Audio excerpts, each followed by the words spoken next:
I would like to focus my short briefing on my field experience. And I'm afraid that I will conduct you from the top of the strategic on the bottom of the field. But I think we have to link between these two levels. And we can have a wonderful concept concerning the comprehensive approach. If we don't take care of what happened in the field, what could be the lessons learned of our mission in the field, there is a gap, and we need to be very careful with this. So the question is, what is comprehensive approach in practice? So my view on this issue that is a fact in the field to succeed, to work, and to coordinate all together in order to be efficiency. And I think it's, we have no choice. It's an obligation. So, and it's a reason why it's so important to look what could happen in the field. And it's also very important towards the local population, because if we have a minimum of coordination, it's a very bad example for the population. We are here to help and to support, but it's also could made a little of confusion and maybe some very counterproductive actions. So, as you said, I have this double experience because, yes, I was head of EULEX mission during 3 years, 2007, 2010, but I was also COMKFOR as a NATO commander in 2004, 2005. So I have seen the two sides of the coin.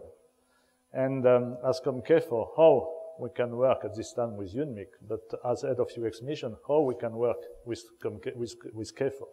I have to say that I have some knowledge of KFOR as head of EULEX mission, and it is the work. But if we look at Kosovo, we can know that there is not only NATO, not only EU, but we have also UN, you have OSCE. In EU, we have different missions because we have the Commission, we have the USR, we have the EULEX mission, we have a lot of NGOs, and we have US very present in Kosovo. So how we can find a good coordination and a good working process? So here, and it will be my first point, I would like to stress that it's very often to the guys in the field or either commander or head of mission to find some agreement in order to work together. And in this environment with UNMIC SRG at this time was Sorennis and Peterson, we decided to work very closely together, to have permanent meeting, to have a very good coordination, and to have a common communication, each of us in our field of responsibility, but to exchange in order to have this good cooperation in the field. So we have also to take in account the difference between our mission. A soldier is not a police officer. A police officer is not a soldier. But they have to work together, or at least to be supporting each other. So we find some very obvious process in order to make them working together. For an example, if police officers have to do some specific operations, searching, arrestation, to dedicate what we call a green box, a blue box, in order for them to be free to work in this box, and for the military, a green box around the blue one in order to protect the area. So this is a small example, but I think it's very important when it comes to the efficiency of the mission. Having said this, and this is important, we have to be very careful with the chain of command. We need a strong coordination, but we cannot merge the two missions in the field. This is impossible due to the fact that we have different referents, different missions, and we need to have a very clear chain of command. But the absolute necessity of cooperation and coordination is here.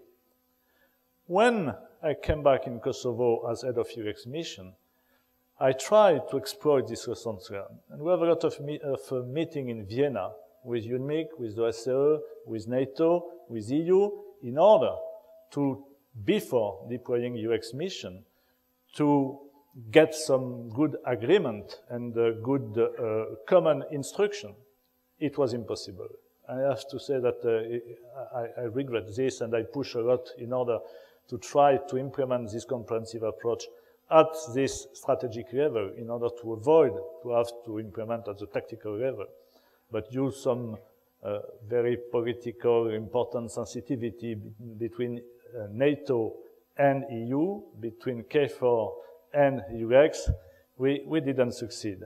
And it's a pity because we have people of different nations in both organizations, and with this difficulty not to be able to work together.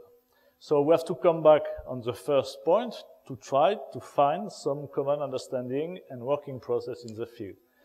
To give you another example, we implement this concept of 3 responders.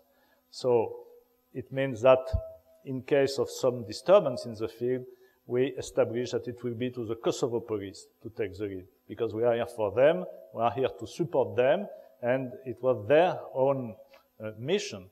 And if we don't educate them, we will leave without giving them this possibility. In case it was not possible, or the situation was too difficult, we asked the second responders, and the second responder was EULEX police mission with executive powers.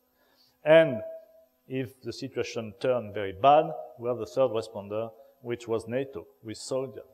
So it seems relatively easy, but it's difficult to implement because there is a lot of coordination when we go from the first to the second to the third step.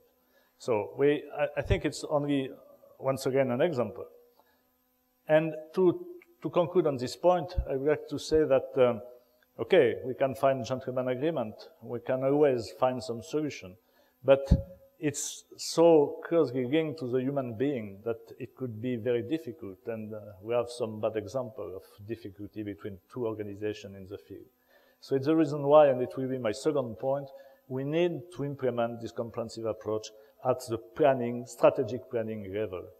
And it will be much better than to give this initiative to the head of mission. Another concrete example, when we take the lead in the rule of law area in Kosovo, we have to discuss a lot with UNMIC. And it was very difficult because we have had some difficulty in the planning before. So, and we have to go, and as head of mission, I have to go myself in New York in order to discuss how we can do. And to explain that, excuse me the sentence, we cannot have 2 sheriffs in the same city.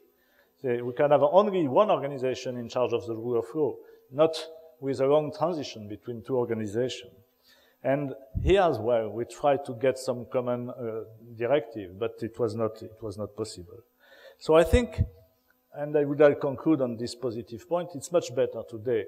And I think a lot of these lessons learned have been taken in account by our organization. And this morning you have heard Walter Stevens, for an example, and some other panelists explaining that there are more and more contacts, not only inside EU, in order to implement this comprehensive approach in the house itself, but also outside EU, with the other international organizations, with UN and with NATO.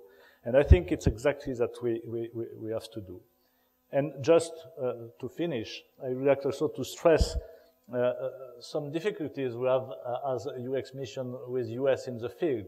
And because I think being together in the field and sometimes in the same area of responsibility, rule of law, it was not always easy to determine who is doing what, how we can share these responsibilities. And this is also, I think, the reason why it's very useful to be here today and to discuss about this.